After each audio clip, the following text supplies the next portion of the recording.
Hello friends, welcome to platinum classes. दोस्तों, आज के इस वीडियो में हम डिस्कस करेंगे क्लास 10th आईटी कोड 402 का part B subject specific skills का unit number 3 relational database management system RDBMS के कंप्लीट नोट्स को। दोस्तों, मैं यकीन के साथ कह सकता हूं कि अगर आप इस वीडियो को पूरा देखते हैं तो आपका ये चैप्टर पूरी तरह से कंप्लीट हो जाएगा। सारे टॉपिक्स को कवर किए बहुत ही इजी लैंग्वेज में कोशिश करूंगा कि आपको समझा पाऊं ताकि आप एग्जामिनेशन में बहुत ही आसानी से लिख सके। दोस्तों, आप हमारे ऐप को डाउनलोड कर सकते हैं। ऐप का नाम है क्रैक माई CBSE। यहाँ पर आपको IT कोड 402 से related notes, MCQ, summary, important question answer सभी कुछ एक जगह पर मिलेगा, एक सिंगल ऐप में। आप इसका PDF भी डाउनलोड कर सकते हैं। इसका लिंक डिस्क्रिप्शन बॉक्स में मैं दे दूंगा। इससे आपको आगे चलकर पढ़ाई करने में बहुत ही ज़्यादा आसानी होगी। तो चलिए इस वीडियो को स्टार्ट करते हैं और RDBMS relational database management system जो कि यूनिट नंबर 3 है part B subject specific skills का, उसको बहुत ही आसान तरीके से बहुत ही ईजी वे में समझने की कोशिश करते हैं। दोस्तों, सबसे पहले हम लोग समझते हैं डेटाबेस क्या होता है। तो डेटाबेस का मतलब होता है एक ऑर्गेनाइज्ड कलेक्शन ऑफ डेटा।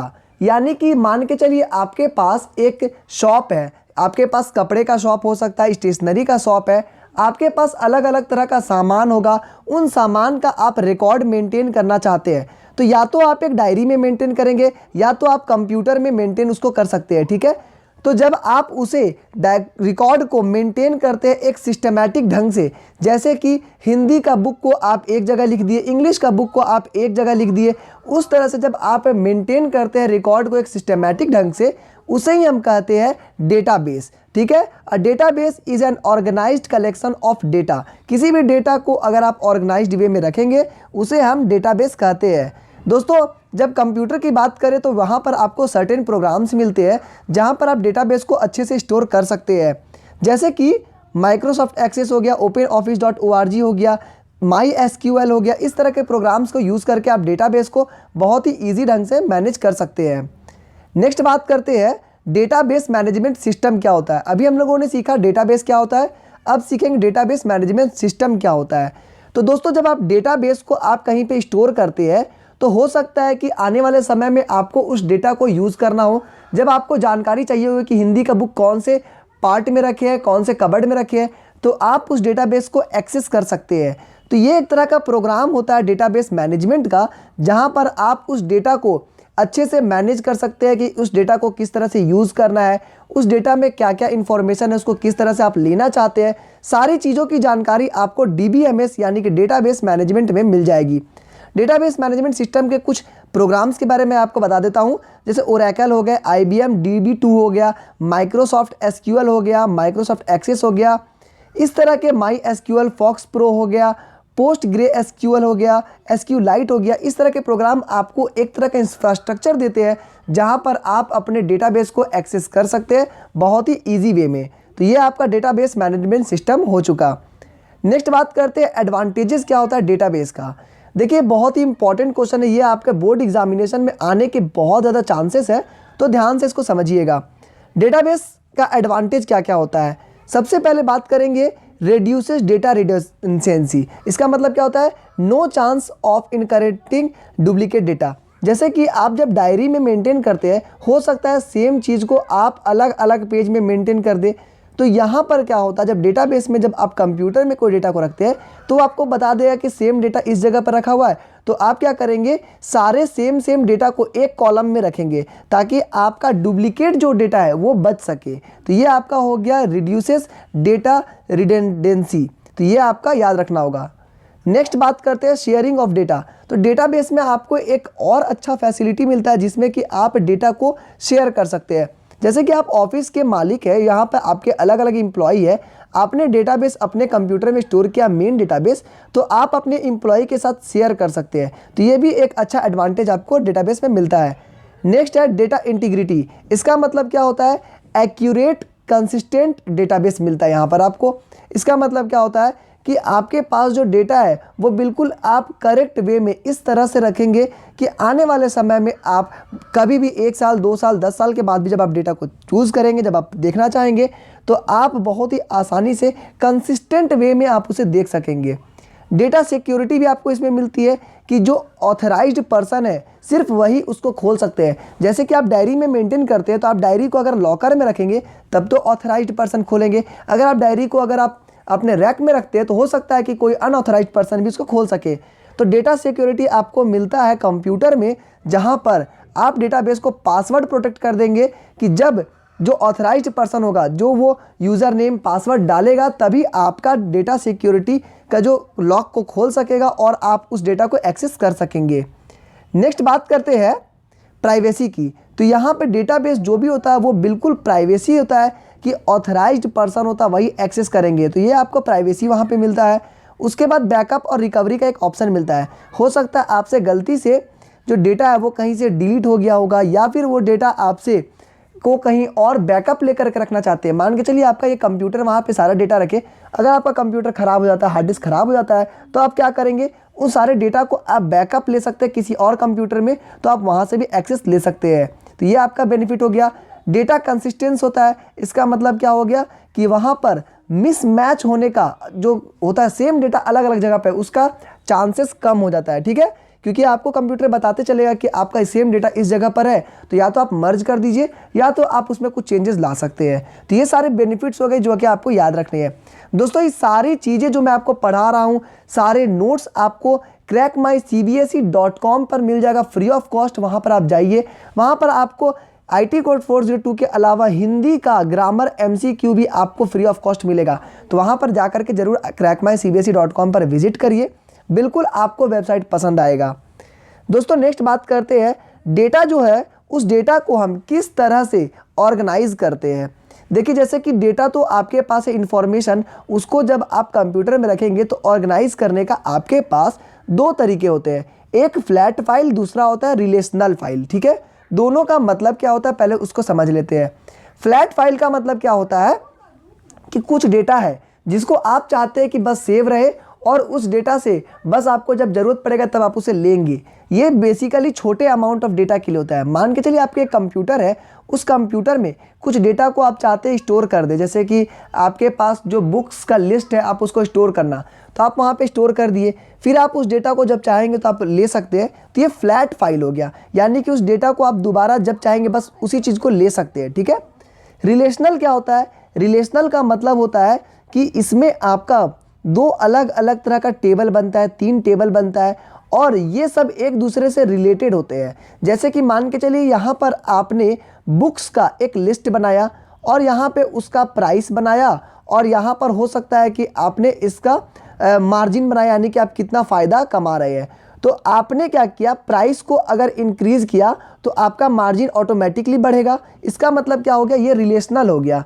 ये सब एक दूसरे पे रिलेट कर रहा है कि जैसे ही मेरा बुक का प्राइस बढ़ेगा ये मार्जिन अपने आप बढ़ेगा, प्राइस घटेगा तो मार्जिन घटेगा।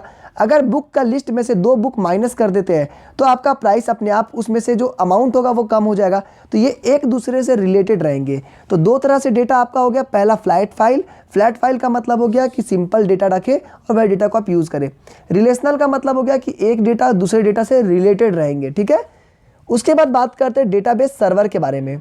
दोस्तों सर्वर क्या होता है, सर्वर का मतलब होता है डेटा को हम कहाँ पर स्टोर कर रहे हैं। ठीक है, डेटा को जहाँ पर स्टोर करेंगे उसे ही हम लोग कहते हैं सर्वर। तो डेटाबेस सर्वर क्या होता है, database server are dedicated computers that hold the actual database and run only the DBMS and related software. इसका मतलब क्या हो गया, आप एक पर्टिकुलर कंप्यूटर को क्या करते हैं, डेटाबेस सर्वर के तौर पर उसे असाइन कर देते हैं, यानी कि उस कंप्यूटर में बेसिकली सिर्फ डेटाबेस रहेगा। आप उस कंप्यूटर में गेम नहीं खेल सकते, आप उस कंप्यूटर में गाना नहीं सुन सकते, क्यों, वो डेटाबेस का सर्वर बनाए हैं। यानी कि जो भी आपके ऑफिस के, जो भी आपके दुकान के जो डेटा होंगे, उन सारे डेटा को एक्चुअली में आप ये पर्टिकुलर कंप्यूटर में सारे डेटा को रख दिए और आप क्या करेंगे, अलग अलग कंप्यूटर में उसी डेटा को एक्सेस कर सकते हैं। ठीक है, शेयरिंग ऑफ डेटा के थ्रू। तो ये तो मेन कंप्यूटर जहाँ पर आपका सारा डेटा स्टोर हुआ है, लेकिन आप अलग अलग कंप्यूटर में आप उसे एक्सेस कर सकते हैं। ठीक है, तो यहाँ पे दो बातें आती है, बैक एंड और फ्रंट एंड। तो मान के चलिए आप इस कंप्यूटर में उस डेटा को पढ़ रहे हैं, तो आपके लिए ये फ्रंट एंड हो गया। फ्रंट एंड मतलब कि आप उस डेटा को देख सकते हैं, यूज़ कर सकते हैं, लेकिन एक्चुअल में वो जो डेटा है वो कहीं और पे है, कहीं और पे जो मेन सर्वर है वहाँ पे डाउनलोड हुआ है, उस सर्वर पे ये काम चल रहा है। तो ये आपका बैक एंड में हो गया। ठीक है, तो ये आपको समझना होगा। बैकएंड का मतलब समझ में आया, यानी कि एक्चुअल में डेटा जिस जगह पे स्टोर होता है, जो मेन कंप्यूटर उस जगह पे जो वर्क चलेगा वो हो गया बैकएंड में। फ्रंट एंड का मतलब हो गया कि जो डेटा आप देख रहे हैं, जो फ्रंट यूज़ कर रहे हैं, वो फ्रंट एंड। जैसे आपको एग्जांपल के तौर पे मैं आपको समझाता हूं, जैसे मेरा वेबसाइट का नाम crackmycbse.com है, तो जब आप crackmycbse.com पर जाते हैं तो ये आपके लिए फ्रंट एंड हो गया। आप ये फ्रंट एंड में देख रहे हैं कि आपके डेटा जो दिख रहा है, लेकिन हम लोग जो काम करते हैं वो इस पे काम नहीं करते हैं, हम लोग इसको अलग सर्वर पे काम करते हैं, वो हमारा बैकएंड का वर्क होता है, हम वहाँ काम करते हैं, ये आपको फ्रंट में दिखता है सिर्फ, ठीक है। तो ये दो वर्क हो जाता है, बैकएंड और फ्रंट एंड। नेक्स्ट बात करेंगे RDBMS की। तो अभी हम लोगों ने देखा डेटाबेस मैनेजमेंट सिस्टम, ठीक है, जो डेटाबेस को मैनेज करेगा उसे डेटाबेस मैनेजमेंट सिस्टम। अब RDBMS क्या होता है? RDBMS का मतलब होता है रिलेशनल डेटाबेस मैनेजमेंट सिस्टम। इसका बस एक चीज़ ऐड हो जाता है, रिलेशनल, यानी कि इसमें जो डेटा के बारे में बात करेंगे वो सारा डेटा हम लोगों का रिलेशनल होगा, ठीक है। इस चैप्टर में बेसिकली आपको पढ़ना है सारा डेटा जो भी रिलेशनल होगा, एक डेटा दूसरे डेटा से रिलेटेड रहेगा, दूसरा तीसरे से रिलेटेड रहेगा, एक दूसरे से सब रिलेटेड रहेगा।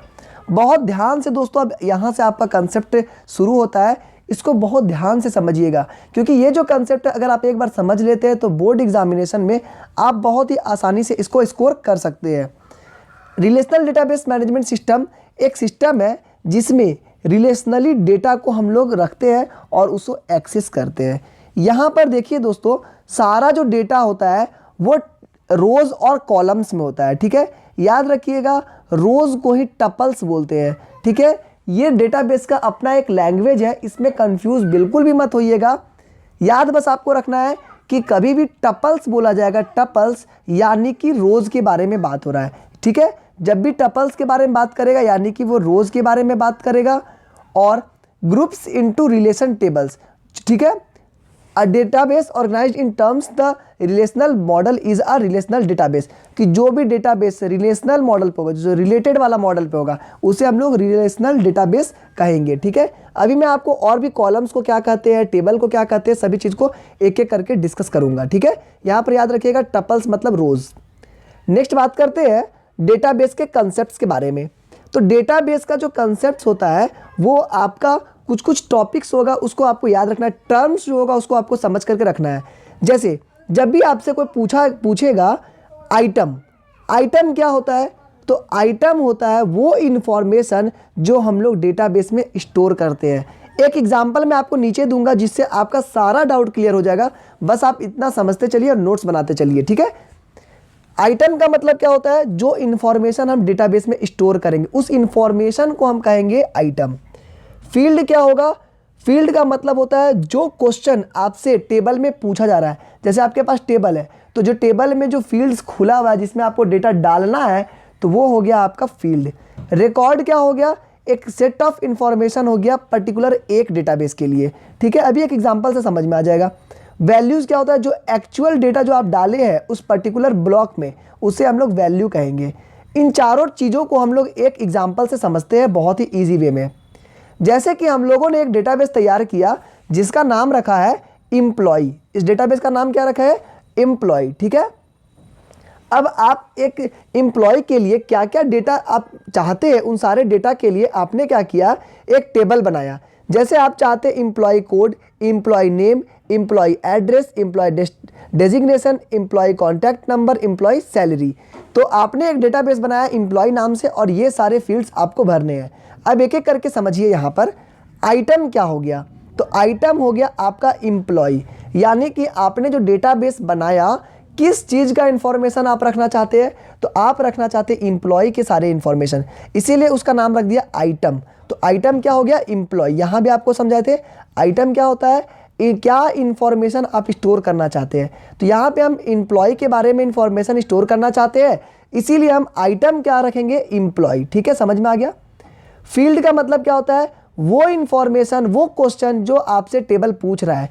तो टेबल क्या पूछ रहा है? टेबल पूछ रहा है आपसे एम्प्लॉय का कोड पूछ रहा है, एम्प्लॉय का नेम पूछ रहा है, एम्प्लॉय का एड्रेस पूछ रहा है।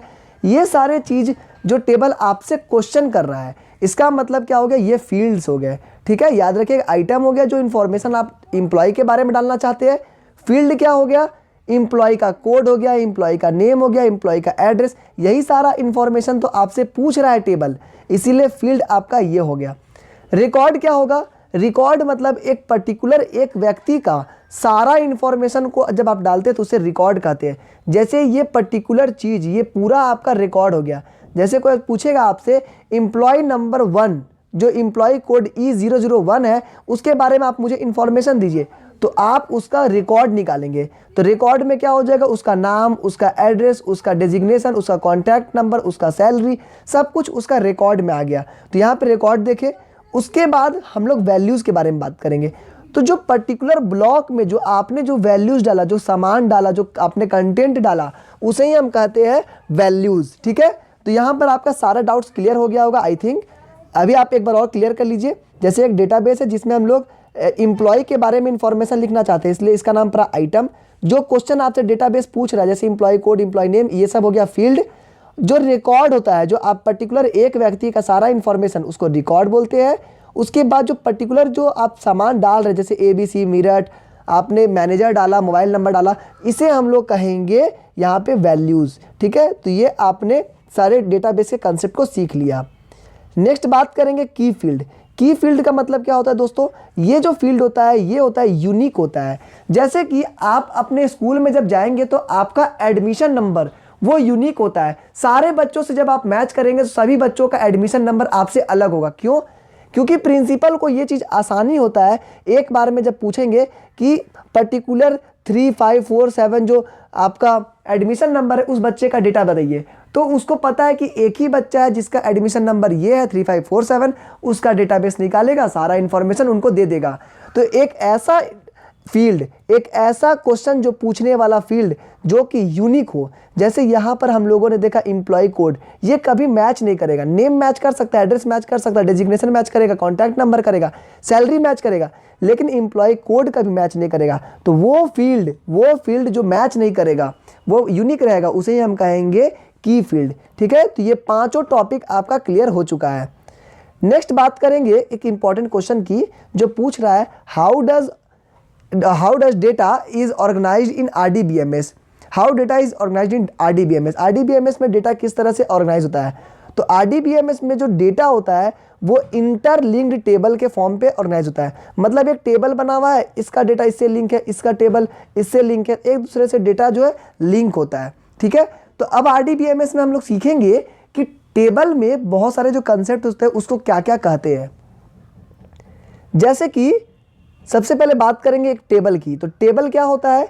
टेबल होता है एक set of data element that is organised using a model of vertical column and horizontal rows. Table क्या होता है? वर्टिकल कॉलम, हॉरिजॉन्टल रोज के थ्रू एक टेबल बनाते हैं। उस टेबल में जब हम लोग इंफॉर्मेशन को एक ऑर्गेनाइज्ड वे में रखते हैं उसे ही हम लोग टेबल कहते हैं। देखे होंगे आप कभी भी कुछ पढ़ाई करते हैं तो टेबुलर फॉर्म पे आपको इजी हो जाता है किसी चीज़ को समझना। तो टेबल क्या होता है? एक हॉरिजॉन्टल और जो वर्टिकल कॉलम्स होता है उसको मिला करके एक हम लोग टेबल बनाते हैं जिसमें हम लोग ऑर्गेनाइज्ड वे में सारे डेटा को रखते हैं। नेक्स्ट बात करेंगे कॉलम्स। कॉलम्स को ही फील्ड्स बोलते हैं। ठीक है, याद रखिएगा। अभी हम लोगों ने देखा जो क्वेश्चन सीख कर रहा है, जो क्वेश्चन पूछ रहा है आपसे डेटा, वही तो कॉलम्स हो गए।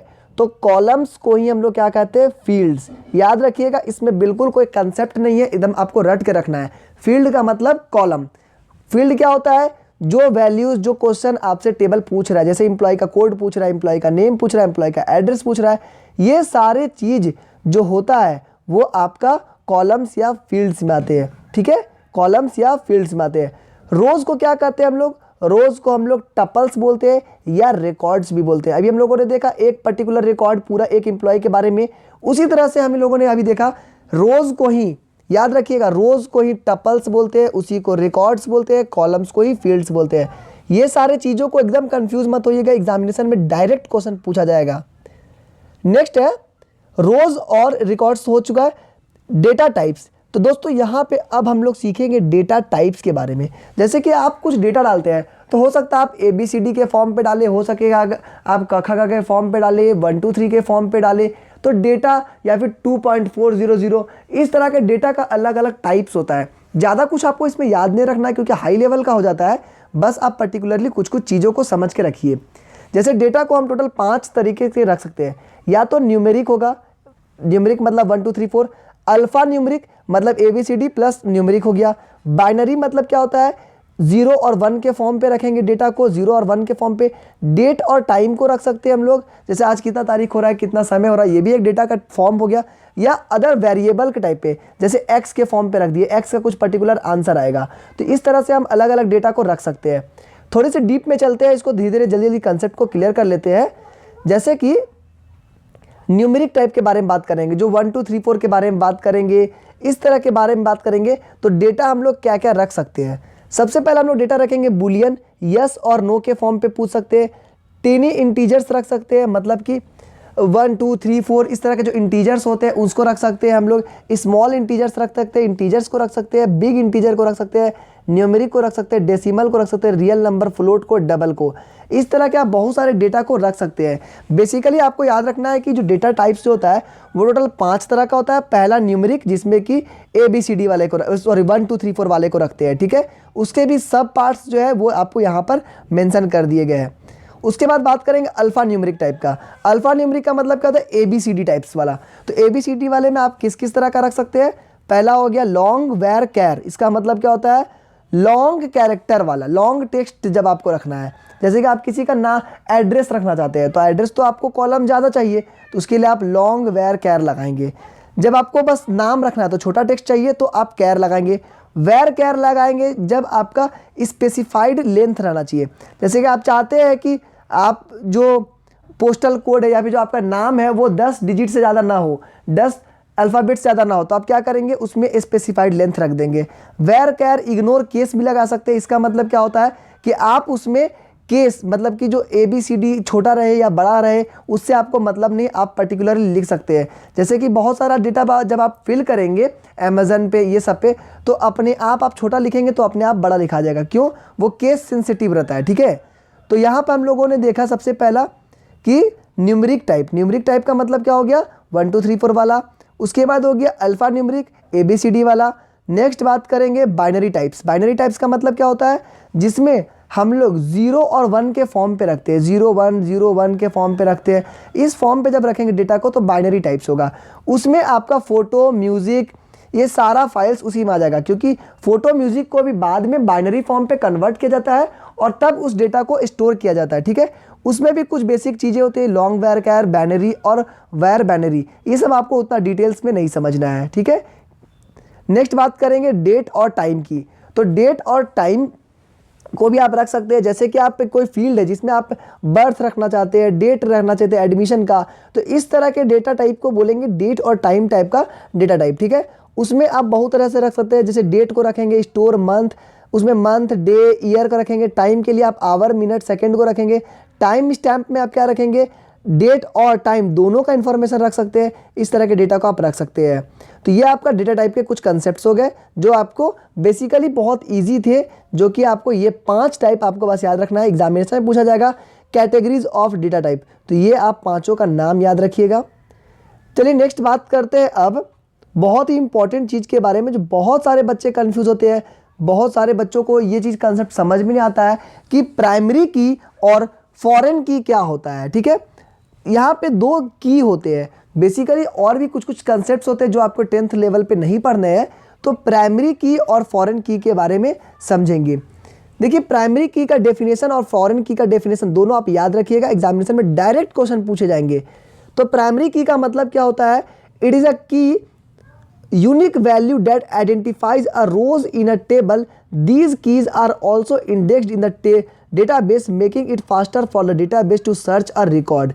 प्राइमरी की बेसिकली वो की होते हैं, वो वैल्यूज़ होते हैं जो किसी डेटाबेस में यूनिक होते हैं। जैसे कि अभी आप लोगों ने एक डेटा देखा जिसमें एम्प्लॉय का कोड था, तो एम्प्लॉय का जो कोड था वो क्या था, वो हमेशा यूनिक रखना है, तो वो हो गया प्राइमरी, ठीक है। प्राइमरी की मतलब कि ये की कभी किसी से मैच नहीं करेगा।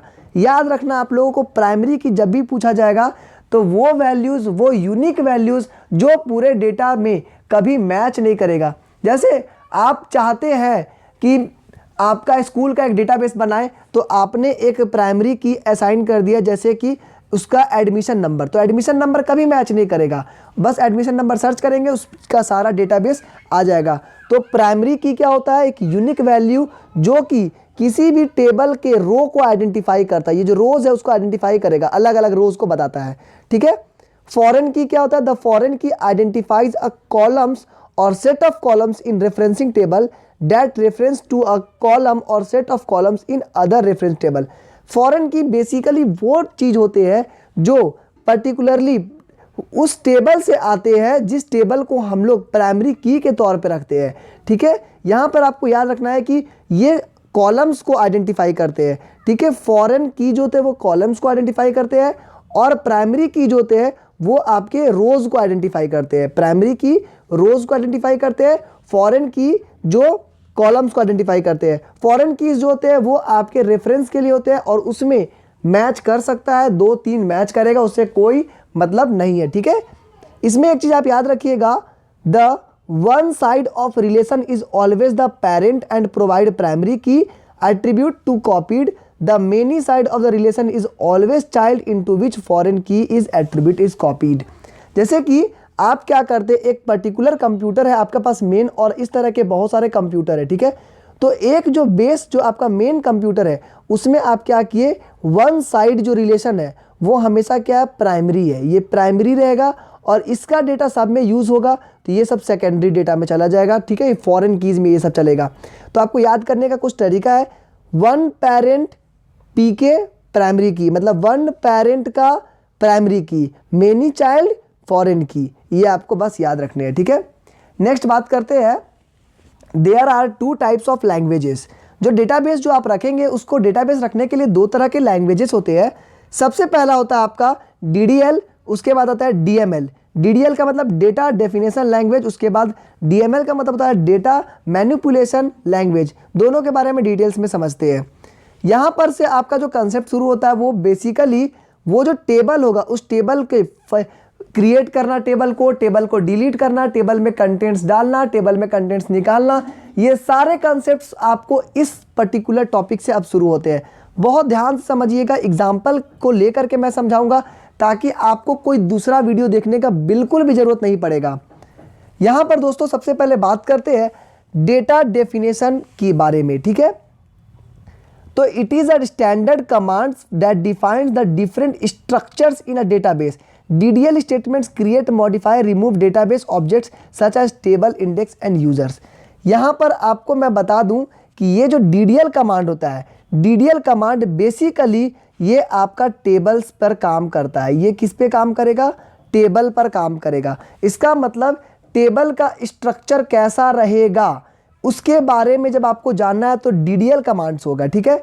ये आपका काम करेगा टेबल का स्ट्रक्चर पर। सारे चीज़ों को हम एग्जांपल से समझेंगे, जैसे क्रिएट, अल्टर, ड्रॉप, ये 3 चीज़ें हैं। क्रिएट जब आप कमांड यूज़ करेंगे तो क्या होगा, ये डेटाबेस के ऑब्जेक्ट को बनाता है, मतलब टेबल को क्रिएट करेगा।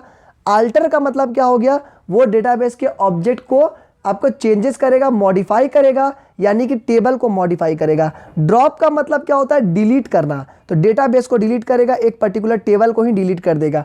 तो जब आप टेबल के स्ट्रक्चर से बात करेंगे, टेबल के बारे में, उसके कंटेंट के बारे में बात नहीं करेंगे, आप उस टेबल के बारे में बात करेंगे, तो उस टेबल का स्ट्रक्चर में कुछ जब बातें रहेगी तो DDL command, create, alter, drop, ये 3 चीज़ याद रखिएगा। DML कमांड क्या होता है, डेटा मैनिपुलेशन लैंग्वेज। ये क्या होता है, एक कमांड होता है जो डेटा पे काम करेगा, यानी कि जब आप टेबल बना लिए उस डेटा में जब आप सामान रखेंगे, जो आप कंटेंट रखेंगे, उस कंटेंट में जो काम चाहिए होगा उस कंटेंट के बारे में सब DML कमांड होगा। जैसे यहाँ पर सेलेक्ट, इंसर्ट, डिलीट, अपडेट, सबका एग्जाम्पल भी समझेंगे अभी। सेलेक्ट का मतलब क्या होता है कि जब हम कोई इंफॉर्मेशन को लेना है, मतलब कि जब आप डेटा को देखना चाहते हैं, जब आप वहाँ से डेटा को लेना चाहते हैं तो सेलेक्ट लगाएंगे। इंसर्ट का मतलब क्या होता है, उस टेबल में पर्टिकुलरली उस टेबल में कुछ इंफॉर्मेशन को डालना चाहते हैं तो इंसर्ट। डिलीट का मतलब क्या होता है, ये टेबल डिलीट नहीं करेगा, ये टेबल का रोज डिलीट नहीं करेगा, कॉलम डिलीट नहीं करेगा, ये आपका उस पर्टिकुलर इंफॉर्मेशन को डिलीट करेगा, याद रखिएगा।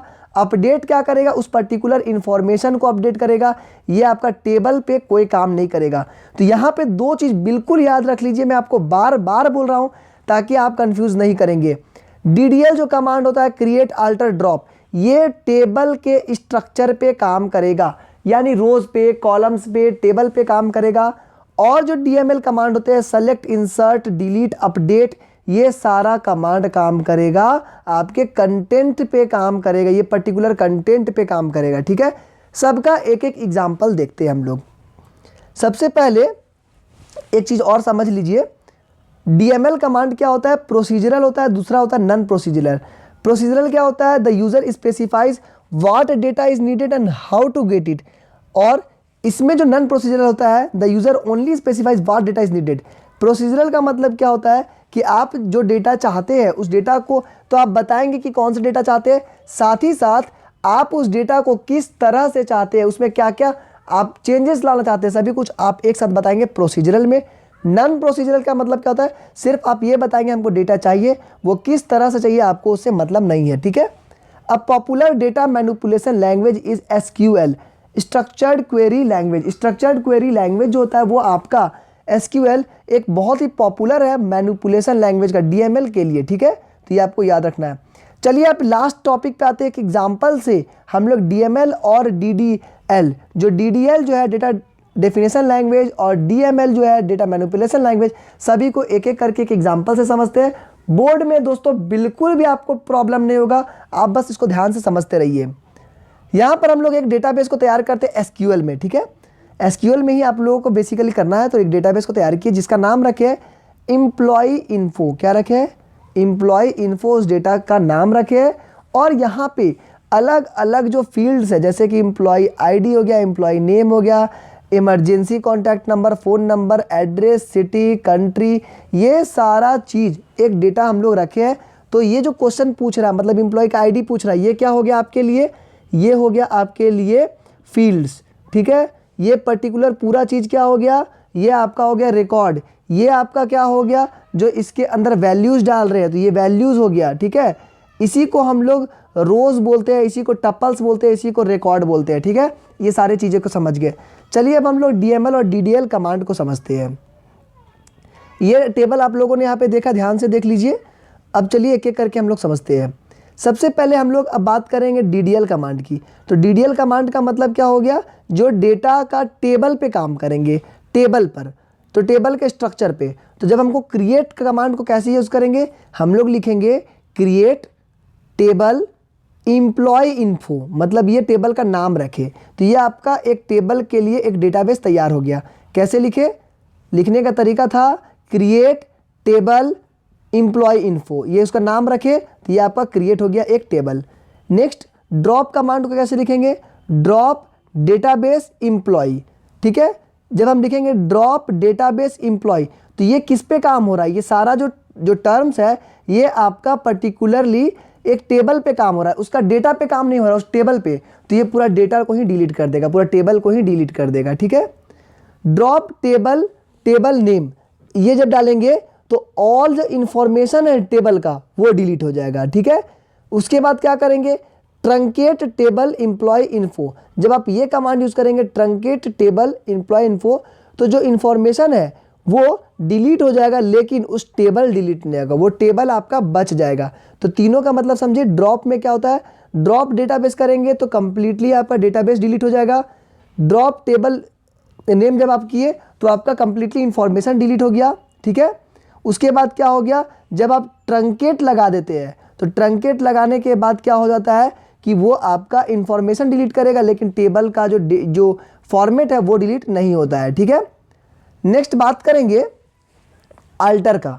तो अल्टर कमांड क्या करता है, ये अपडेट करता है। ठीक है, ये क्या करेगा, आपका टेबल का ये चीज़ है, ये भी आपका टेबल के बारे में बात कर रहे हैं। ठीक है, तो मान के चलिए कुछ रोज़ कुछ कॉलम्स बना के रखे हैं, जब आप अल्टर टेबल लिखेंगे, अल्टर टेबल एम्प्लॉय इन्फो, मतलब अल्टर टेबल उस एम्प्लॉय इन्फो मतलब उसके डेटाबेस का नाम रखे। उसके बाद आप क्या लिखे, add ADD add blood group varchar 255। इसका मतलब क्या करेगा, एक और कॉलम को जोड़ देगा। इस कॉलम का नाम क्या रखेगा, ये रखेगा ब्लड ग्रुप। ठीक है, और इसका जो कैरेक्टर होगा वो 255 कैरेक्टर का रहेगा। ठीक है, तो ये क्या समझ में आया आपको कि अल्टर कमांड जो था वो आपका टेबल पे वर्क करेगा, यानी कि एक कॉलम को कैसे ऐड किए, अल्टर टेबल एम्प्लॉय इन्फो, उसका नाम ऐड लिखे क्योंकि हमको एक ऐड करना है। उसके बाद क्या किए, ब्लड ग्रुप, तो ब्लड ग्रुप लिखे तो एक आपका टेबल का एक कॉलम को ऐड कर दिया। ये सारा चीज़ आपका टेबल पे काम हो रहा है, ठीक है। अब हम लोग बात करेंगे दोस्तों DML कमांड की। तो DML कमांड क्या होता है, ये आपका कंटेंट के बारे में बात करेगा। वो जो टेबल है उस टेबल के अंदर का जो इंफॉर्मेशन उसके बारे में बात करेगा, ये टेबल के बारे में नहीं करेगा। तो मान के चलिए आपको किसी एक आदमी का रिकॉर्ड डालना है, ठीक है, किसी एक पर्टिकुलर व्यक्ति का यहाँ पे आपको एक रिकॉर्ड डालना है, ठीक है। तो इस रिकॉर्ड को कैसे डालेंगे, उस रिकॉर्ड को डालने के लिए आप क्या लिखेंगे, इंसर्ट। तो इंसर्ट लेगा, उसके बाद क्या करेंगे, इंसर्ट इनटू, कहाँ पे डालना है, इंसर्ट इनटू एम्प्लॉय इन्फो। ये सभी चीज़ आपको याद रखना है, तरीका बस आपका नाम बदलते जाएगा, ठीक है ना। अगर जो आपका एग्जामिनेशन में जो आपका डेटाबेस का नाम रहेगा बस नाम बदलेगा, बाकी कुछ नहीं बदलेगा। इंसर्ट इनटू लिखेंगे, टेबल का नाम लिखेंगे, उसके बाद क्या लिखेंगे, वैल्यूज़ लिखेंगे। उसके बाद आप अब ये कॉमा दे करके सारा वैल्यूज़ को लगाते जाइए, ठीक है। सेमीकोलन लगाइए, सारे को लगाते जाइए। 02 लिखे, कॉमा दे दिए, अनय लिखे, कॉमा दिए, सौम्या लिखे, कॉमा दिए, उसका फ़ोन नंबर लिखे, कॉमा दिए। इस तरह से जब आप इसको लिख देते हैं एक पर्टिकुलर चीज़ को, तो ये आपका एक रिकॉर्ड को मेंटेन कर लेगा, ठीक है। यहाँ पे आपका एक रिकॉर्ड यहाँ पर एक ऐड हो जाएगा और ठीक उसी सीक्वेंस में सारा ऐड होते जाएगा, ठीक है। तो ये आपका हो गया। उसके बाद क्या करेंगे, अपडेट। मान के चलिए आपका कोई गलती से कोई डेटाबेस में कुछ चेंजेस करना है, कुछ गलत हो गया आपसे, तो आप क्या करेंगे, वहाँ पे अपडेट कमांड में जाएंगे, ठीक है। अपडेट कमांड में जाएंगे और वहाँ पे क्या करेंगे, अपडेट एम्प्लॉय इन्फो लिखेंगे। अपडेट एम्प्लॉय इन्फो मतलब उस टेबल का नाम लिखेंगे। सेट, सारा चीज़ सेम रहेगा, आप बस अपना एग्जामिनेशन का चेंज करते रहिएगा, उसका जो टेबल का नाम होगा। सेट क्या करेंगे, एम्प्लॉय नेम, मतलब कि अहाना जो थी उसको अहाना सिटी अहमदाबाद को चेंज करना, हमको क्या, एम्प्लॉय ID 1 कर देना है, ठीक है। तो ये आपका सब कुछ चेंज कर देगा। तो अपडेट ऐसे करते हैं। डिलीट का मतलब क्या होता है, डिलीट फ्रॉम एम्प्लॉय इन्फो, ये आप क्या लिखेंगे, डिलीट लिखेंगे, फ्रॉम लिखेंगे, एम्प्लॉय इन्फो, सारा फॉर्मेट सेम जाएगा आपका। Where, WHERE, where employ name is Preeti, मतलब एम्प्लॉय नेम जो प्रीति रहेगी उसका सारा जो इन्फॉर्मेशन होगा वो सारा जो डिलीट कर देगा। उस तरह से जब आपका एग्जामिनेशन में कुछ रहेगा कि प्रीति की जगह पे राकेश रहेगा तो आप सेम चीज़ लिखेंगे, डिलीट फ्रॉम, उस टेबल का नाम लिखेंगे, वेयर लिखेंगे, एम्प्लॉय नेम लिखेंगे। उसके बाद क्या, या फिर आपका स्टूडेंट है तो स्टूडेंट नेम लिखेंगे, जो भी है। जैसे एम्प्लॉय नेम क्यों लिखे हम, क्योंकि यहाँ पर एम्प्लॉय नेम लिखा हुआ था। उस तरह से आपको अपना टेबल में देख देख करके सारे चीज़ों को चेंज करते जाना होगा, ठीक है। नेक्स्ट बात करेंगे हम लोग सेलेक्ट की। सेलेक्ट क्या करता है, वो आपको डेटा को वहाँ से रिट्राइव करता है, वो आपको दिखाने का काम करता है उस डेटा, ठीक है। ये बेसिकली डेटा को दिखाने का काम करता है। तो सेलेक्ट कमांड को लगाइए, उसके बाद क्या करते हैं, वो आपको रिजल्ट को दिखाता है। तो कैसे लिखेंगे, select employee ID, employee name from employee info, मतलब कि अब आपको जब एग्जामिनेशन में कुछ और दिया रहेगा तो आप क्या लिखेंगे, सेलेक्ट लिखेंगे, वहाँ पे जो पूछ रहा है उसको आप यहाँ लिखेंगे, उसका फ्रॉम जो टेबल का नाम है उस टेबल का नाम को यहाँ लिख दीजिए, आपका काम खत्म हो गया। एस्ट्रिक यानी कि आपको इसको स्टार बोलते हैं, ठीक है। एस्ट्रिक यानी स्टार, स्टार को यूज़ जब करेंगे तो वो क्या करेगा, सारा इन्फॉर्मेशन को आपको एक साथ ला देगा, ठीक है। MCQ के क्वेश्चन में पूछा जाएगा स्ट्रिक का काम क्या होता है, तो सारा इन्फॉर्मेशन को जब लेना होगा, ठीक है, तो आप क्या करेंगे, जैसे लिखेंगे select star from table info, तो ये क्या करेगा, जितना टेबल का इन्फॉर्मेशन है सारा इन्फॉर्मेशन को आपको एक साथ ला देगा। क्योंकि आपने कुछ नहीं दिया है, सेलेक्ट एम्प्लॉय ID ये सब लिखे, उसमें तो कुछ नहीं था, तो आप क्या लिखेंगे, सेलेक्ट स्टार, मतलब सारा इन्फॉर्मेशन आपको एक साथ ला देगा। तो ये सारे कमांड्स को एक और सेपरेट वीडियो में मैं आपको कराऊंगा, जिससे कि आपका ये जो कमांड्स होगा, DDL कमांड, DML कमांड, और भी अच्छे से क्लियर हो जाएगा। आज के इस वीडियो के लिए दोस्तों बस इतना ही। आई होप कि आप लोगों को अच्छा लगा होगा वीडियो। दोस्तों चैनल पर नए हैं तो चैनल को सब्सक्राइब करके बेल आइकन दबा लीजिए। हमारा चैनल का मोटो है learn simple learn easy, simplest way में आपको जितना कंसेप्ट हो सके समझा पाऊँ, ये हमारी कोशिश रहती है। और हमारा जो वेबसाइट है crackmycbse.com, वहाँ पे जरूर विजिट करिए, सारे इन्फॉर्मेशन आपको फ्री ऑफ कॉस्ट मिलते रहेंगे। आज के इस वीडियो में दोस्तों इतना ही। लास्ट में मैं आपको जरूर कहूँगा कि दोस्तों के साथ शेयर करें, PDF डाउनलोड कर लीजिए ताकि आप उसको प्रिंट भी कर सकते हैं। आने वाले समय में आपको सारा कुछ बेनिफिट करेगा। Thank you and have a nice day.